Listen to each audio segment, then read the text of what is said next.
It's Red Eye Radio. Gary McNamara and Eric Harley talk about everything from politics to social issues and news of the day. Whether you're up late or you're just starting your day, welcome to the show. From the Uniden America Studios, this is Red Eye Radio. All across America and around the entire planet, we're everywhere. We're Red Eye Radio. I'm Gary McNamara. Eric will be back Sunday night, Monday morning, okay? And I've already agreed to when I come in Sunday, because he hasn't been able to talk about this.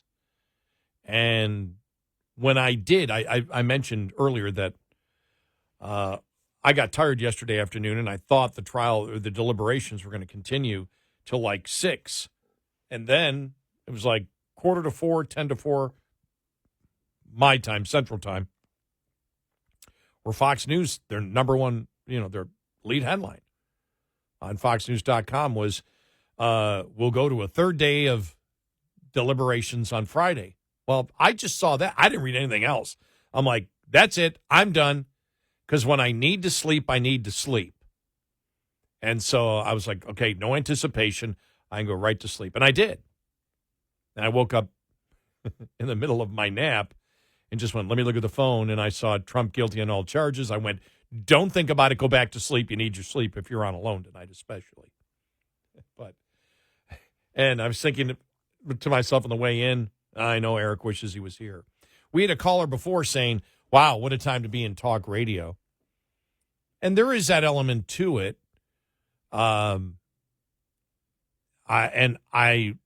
said to somebody after I woke up,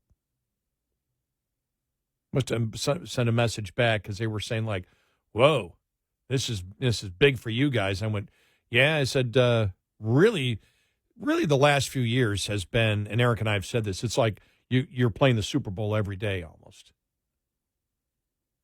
And so even though we look at the situation, and my God, I mean, what's going on in this country, it's just, you just shake your head.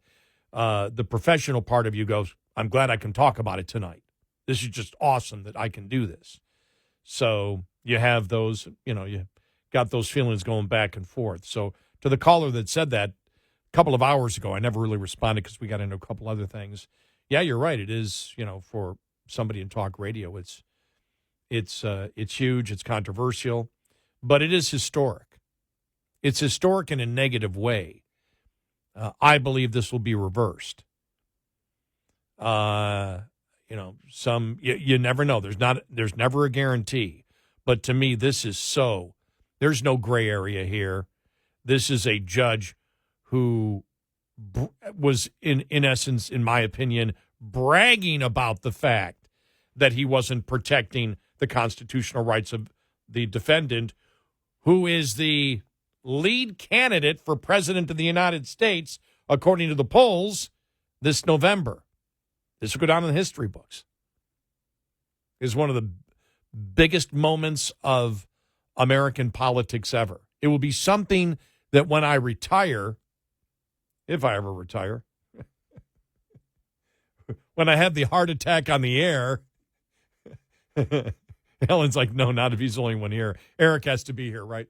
If I have a heart attack on the air, and I can't believe that's happened at times. Then I know there's last couple of years there was somebody on the air that actually died while talking on the air. That's got to be really uncomfortable for the listener. It's like, what? Where'd he go? Where are you? Hello? But as my life is passing through my eyes, if it happened in the studio, it'd be my professional life passing through my eyes, right? Because I'm at work. But when I think of it, if you ask me, this will be one of those moments. This summer, not just this point here, this entire summer. The last couple of elections will always remain with me, as will the shooting in Vegas. And that's because we were one of the few media outlets in the country that covered that live as it was happening. And one of the things I'll never forget about that night is is we were able to get some of the first gunshot sounds, and it was horrendous. You know, when you heard the gunshot sounds, and then of course, outside of that, the 9/11. The Murrah Federal Building in Oklahoma City, when that went down, and our studios, because I was working in Buffalo at the time, and our studios were only a few miles from where Timothy McVeigh actually lived at the time. You know what I remember about that too? I mean, it was so horrendous to see that. I remember looking at it and saying that looks like I was on the air live when that happened, and I said, "Wow, that does look like the damage that's caused by a car bomb." And I worked for a pretty conservative station. I remember when I saw it, I went, "Oh my God!" And during a break, the program director walked in and said, "We don't say God on this station." I'm not kidding. That's a true story. Like, I know this horrible situation. That's what they're worried about, like that people are going to be offended as but whatever. Weird things happen in this business. And also because I was working in Buffalo at the time, the O.J. Simpson verdict.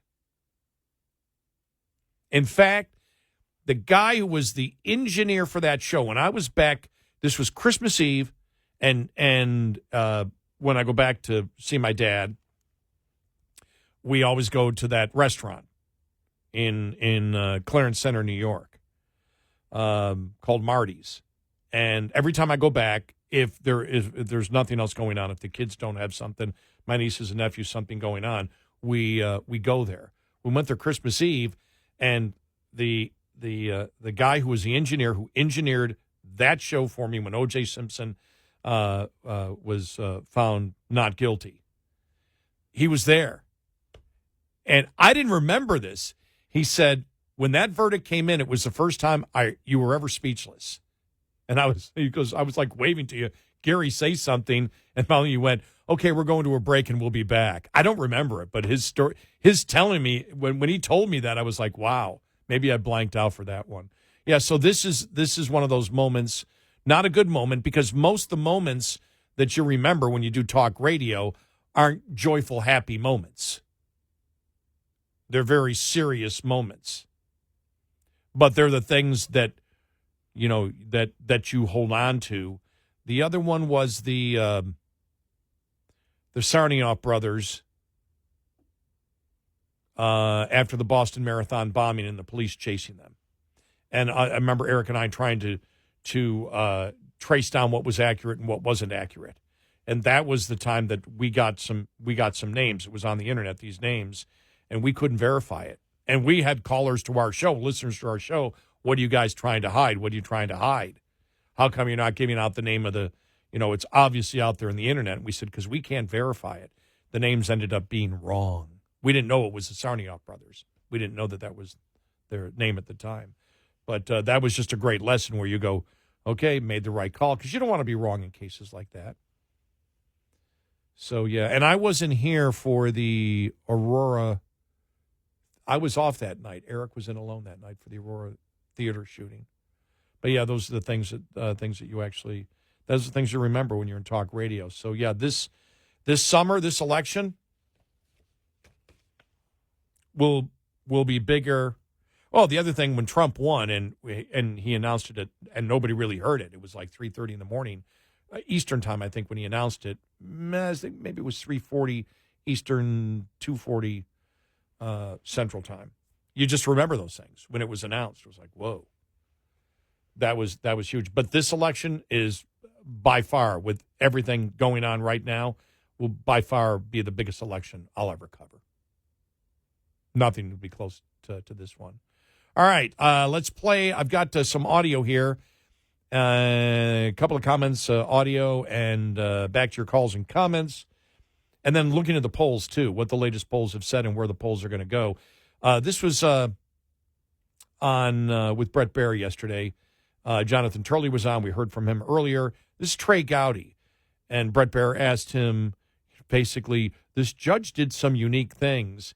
I'm telling you, I mean, yesterday with Brett, I'm just like, come on. At least say, look, this judge did some things that aren't done, but he's like, wants to play. He's in the middle so much that at times it's like, come on, just come out and say, hey, this judge did stuff that you don't see in trials, right? But he goes, he basically asked Trey Gowdy, this judge did some interesting things. It's like, not a way to put it. Here we go. Yeah, they took a misdemeanor. They put a tuxedo on it and called it a felony. Keep in mind, Brett, he ran for office promising to do what was done today. So if that's where we are as a country, where we're going to elect the chief law enforcement officer who promises to go after people, not crimes, you couple that with the evidentiary rulings from this judge. As you know, Brett, I was a prosecutor. I enjoyed some pro-prosecution judges.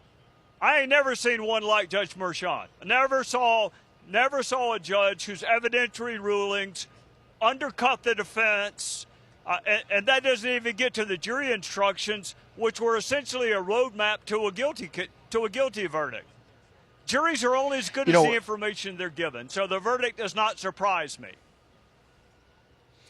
And the fact that at the time, Shannon, it seemed like guilty was probably the way this was going just by the timing of it as we were looking at it. We were going to have a lot of time to digest the politics and the political. Okay, there it is. But I want to get to the Trey Gowdy part of it. Now the polls. Where are the polls going to go?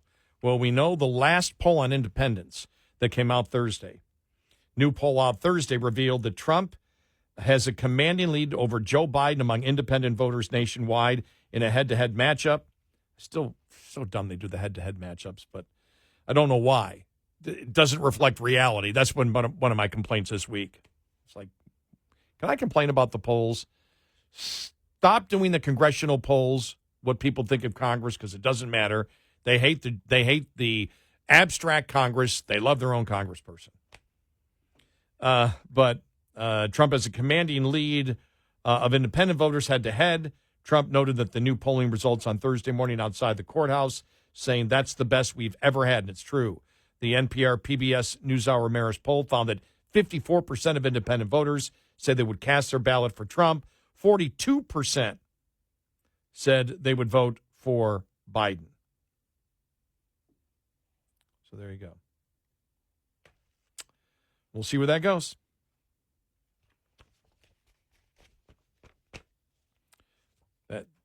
And we'll see where the polls go now, especially over the next week, because believe me, the networks are going to just do polling like crazy to see if this is hurting Trump.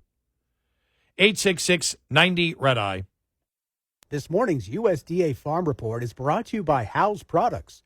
Tested, trusted, guaranteed since 1920. Drought decreasing across key spring crop production areas in May bodes well for most commodities. As USDA meteorologist Brad Rippey points out, corn in drought in late May, just 5% of the production area. Very similar picture with soybeans, just 3% of the U.S. production area in drought. Cotton belt, only 5% of the U.S. cotton production area in drought as we head to the end of May. 1% of the U.S. peanut production area and just 7% of the U.S. rice production area. He adds remaining patches of drought in the Great Plains are impacting some crops grown in that region, such as sorghum and winter wheat. Looking at the sorghum crop, we did see a very slight increase in the percentage of the U.S. production area in drought. Pretty much the same story with winter wheat. We see 1/4 of the U.S. production area in drought. Central Great Plains still experiencing some drought impacts. I'm Rod Bain reporting for the U.S. Department of Agriculture in Washington, D.C. This report brought to you by Cenex Fuels and Lubes. We'll be right back with more Red Eye Radio with Eric Harley and Gary McNamara.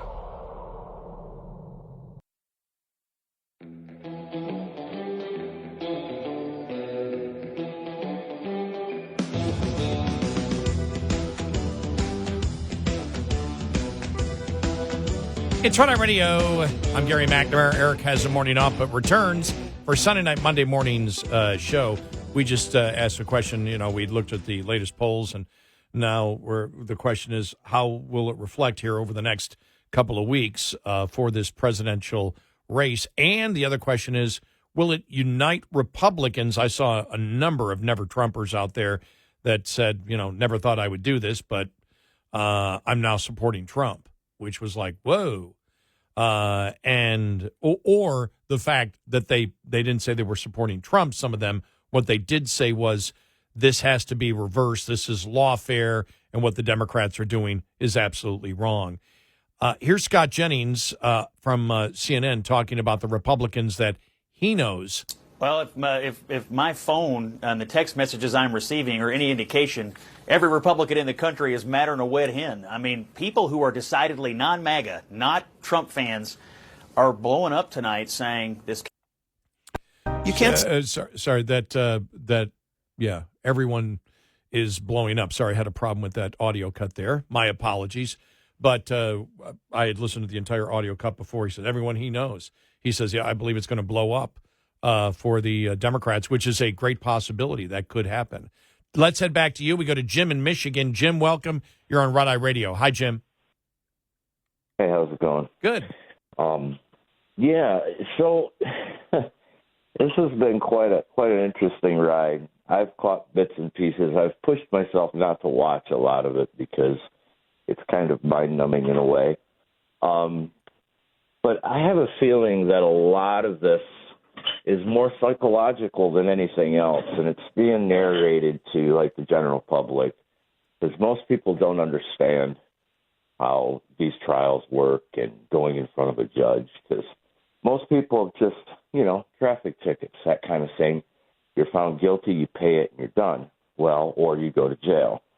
It's a little bit different. They want to build the narrative so that way the public sees this, and it's kind of hard to explain. But I don't know if you understand where I'm going with that. I think I do. That it's a psychological message that they're sending to the public, that we can do and we will do whatever we wish to do, and we don't care what the law is. The problem that they have with that, Jim, and I know people may think I'm simplifying this, but I've said this many times before. We live in a nation that for the last 30 years, and thanks so much for your call, that has watched Law and Order. We've watched Law and Order. We are a nation that over 30 years. When did Law and Order start? I'm trying to think, like maybe 88, 89. So as long as I've been a talk show host, Law and Order's on the air, and it's in syndication everywhere. And most of them have the court cases. Perry Mason, Matlock, all of that. We watch that. The American public actually can figure out things. And one of the things they can figure out is, what? Because it's been all over the place the last week, especially the last week, and then just amplified over the last 48 hours, excuse me, with the judge giving out his jury instructions. And that is, nobody knows what Donald Trump, nobody knows the elements of the crime that he was convicted of. We don't know. We don't know what the jury convicted him of. That's unprecedented in any case in American history that is a regional, because there may be some small town where it happened, but for any well-known case, any case out there, you've never heard of anything like that. That's the thing that catches the public attention. That's where the Democrats have the potential to lose big time on this. Because the public's saying, how can you do that? It's ridiculous. You can't convict somebody of a crime where you haven't laid out the elements of the crime. Well, they just did.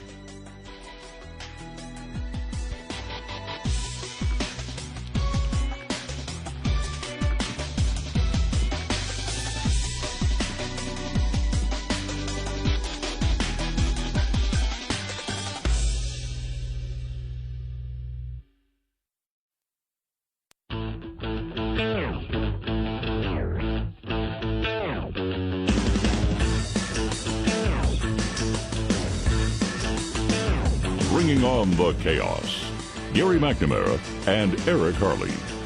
Red Eye Radio. And he's Eric Harley. He is back Sunday night, Monday morning. I'm Gary McNamara, and I'm here right now on Friday morning. I've got that full audio cut that I wanted to play from Scott Jennings from CNN all cleared up here.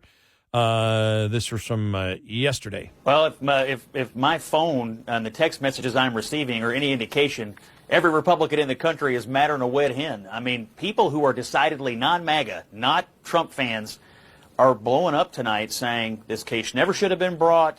This is ridiculous charges. It was egregious use of the criminal justice system. And I mean, I'm hearing people say, I had no intention of voting for Donald Trump, and now I am. And then if you ask the Trump campaign what's happening, you know, they literally broke their online donation portal because people were rushing to the internet to give them hang on, one more. money in the minutes after the verdict. So I think there's a real chance here. This is going to massively backfire on the Democrats and help. We'll see whether it does. Scott Jennings from CNN.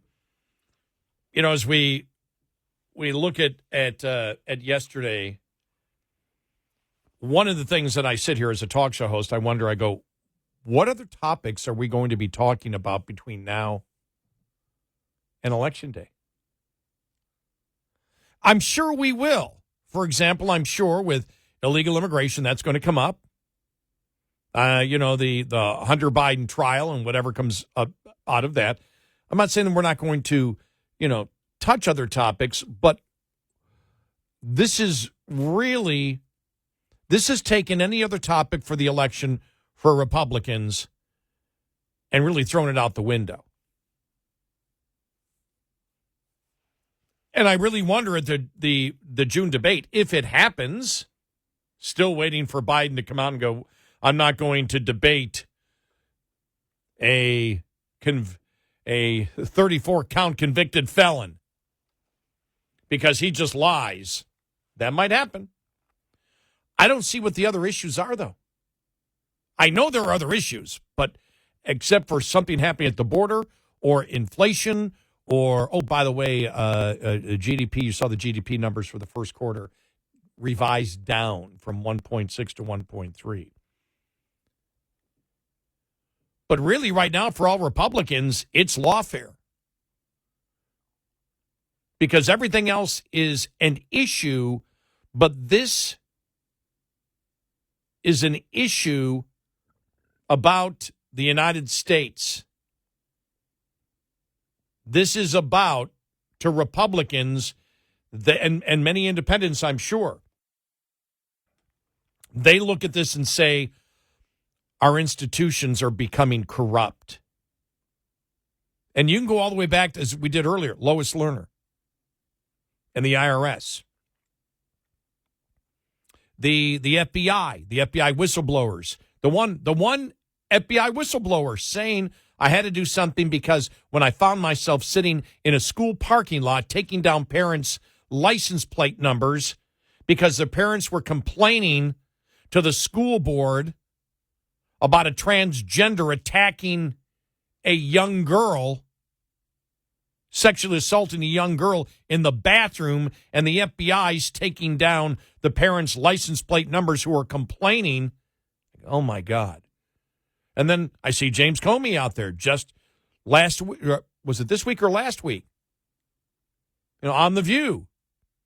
I am of a higher loyalty. Well, you're not. You're part of the rot inside of the FBI. When we see the whistleblowers and, you know, the whole Hunter Biden and Joe Biden, oh, sorry, he's a feeble old man. We're not going to charge him. Even though he committed crimes, we're not going to charge him. By the way, he wasn't an ex-president at that time. He was a senator who had classified documents in his home and different places scattered around for years. Oh, he gets off. He's just, you know, he's too nice of a feeble old man. He, you know, and he'll just forget stuff, and so we can't go after him. And then this happens. And the issue to Republicans, all the other issues are important, but the institutions of the United States, Republicans see and conservatives see breaking down. That will unite a ton of people. I don't know how this is all going to end up. I don't think anybody does. But to go to the last caller who was talking about he believes part of what they were attempting to do was psychologically intimidate the citizens of the United States, this judge, by just bluntly letting the country know, I don't give a damn about law and order, since we mentioned law and order before.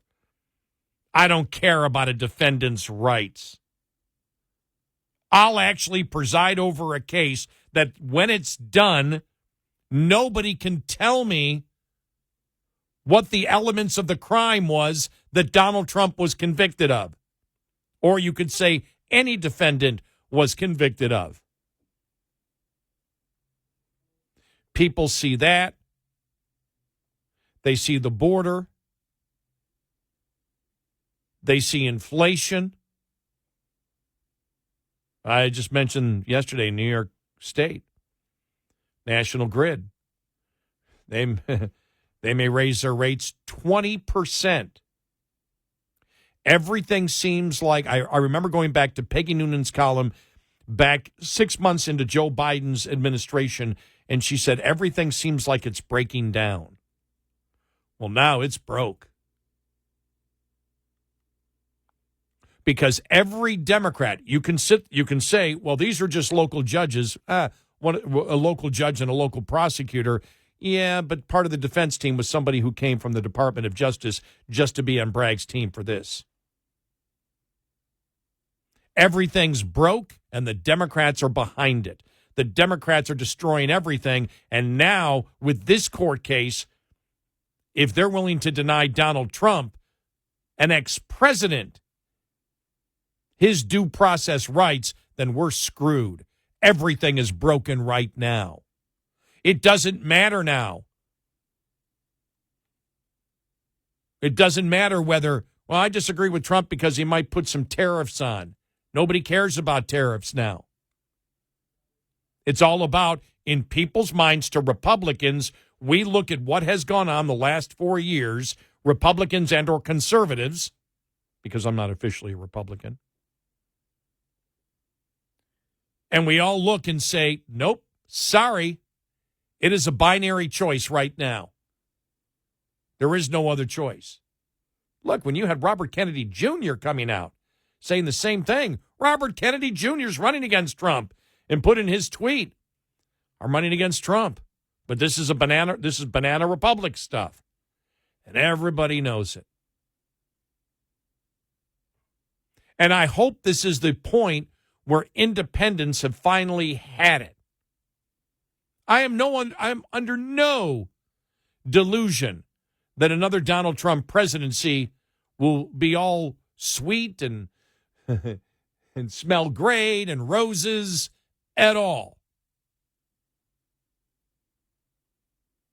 In fact, I think things are so bad right now that 4 years might not be enough. And because we're in a situation right now where it's almost impossible to cut spending, that if Republicans get in power in 4 years, Democrats might be back again in 4 years. That's always a reality. Who knows what's going to happen? But right now, at this time in history, people know. Jonathan Turley talked about, he's a historian. To him, it was an incredible moment in history, political history of the United States, but a horrible moment, a sad moment. But if anything can unite by clarifying to the citizens of the United States who actually care about the Bill of Rights and care about the Constitution,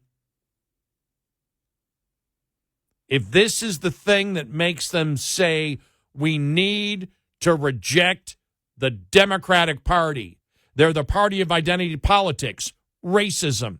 They're the party of the radical transgender movement, misogyny, and threatening of young women, and wanting to destroy the concept of women to begin with.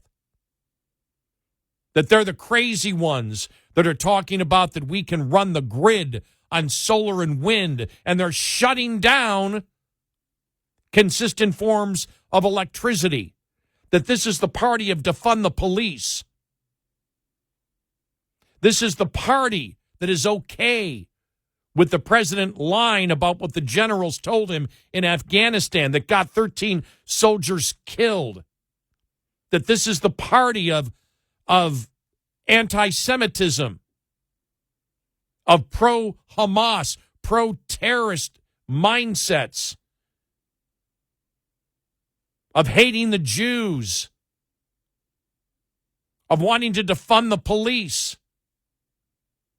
And we've seen this, what's happened there. Legalizing drugs. Spending, which is causing the incredible inflation that we see today. When you realize that it's a calculated narrative, it's a calculated mindset to make your life hell and take away due process rights. And that's what you get from this.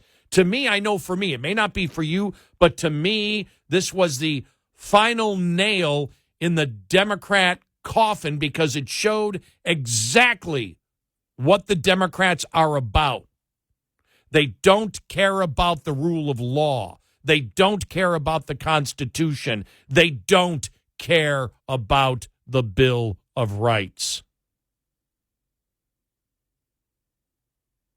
Because I've not seen yet a group of Democrats come out and saying, sorry, we hate Trump and we don't want him to be president, but what went on here was a travesty of justice. You don't hear that.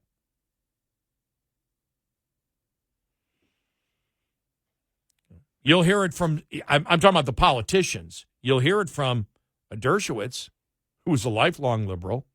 You'll hear it from a Jonathan Turley, another lifelong liberal. You'll hear it from Andrew McCarthy, who is not a Trump supporter. None of them are Trump supporters. And they are the ones, really, when it comes to the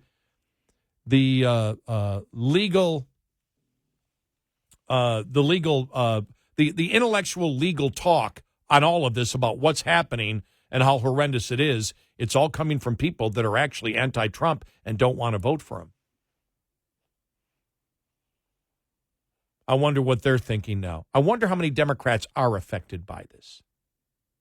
I wonder how many Democrats say, my God, if they can do that to Trump, this is bogus.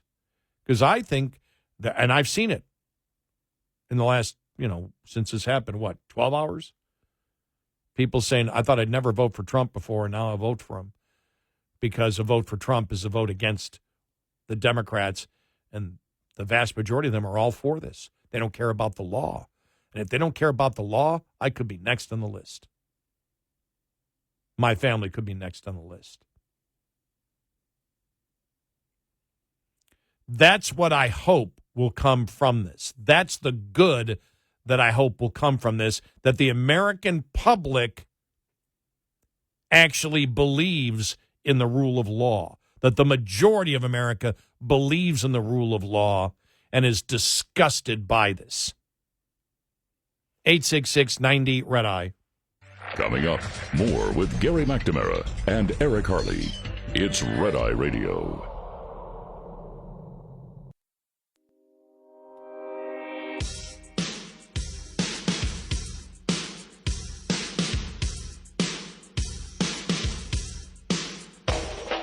It's Red Eye Radio. I'm Gary McNamara. Eric's back Sunday night, Monday morning. Okay, I see we did get one message here. Trump wrote the checks. He knew what he was doing. No surprise, he is guilty. Well, I don't even know where to start. We got such a short period of time, but Trump wrote the checks. There's nothing illegal about Trump writing the checks. There's nothing illegal about Trump having a non-disclosure agreement. Nothing in that is illegal.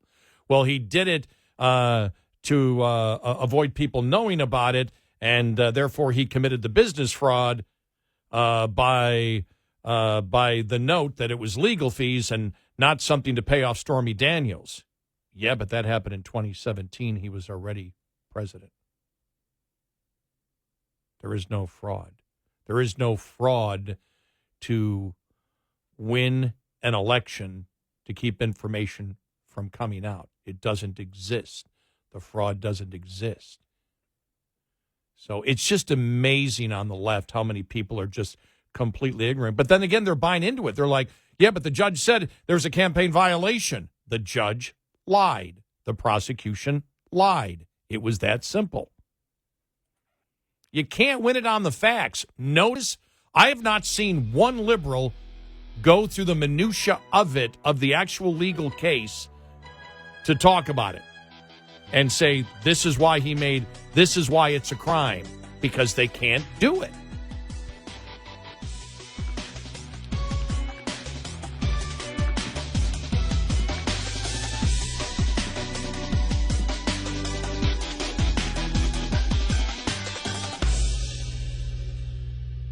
This is Red Eye Radio on Westwood One.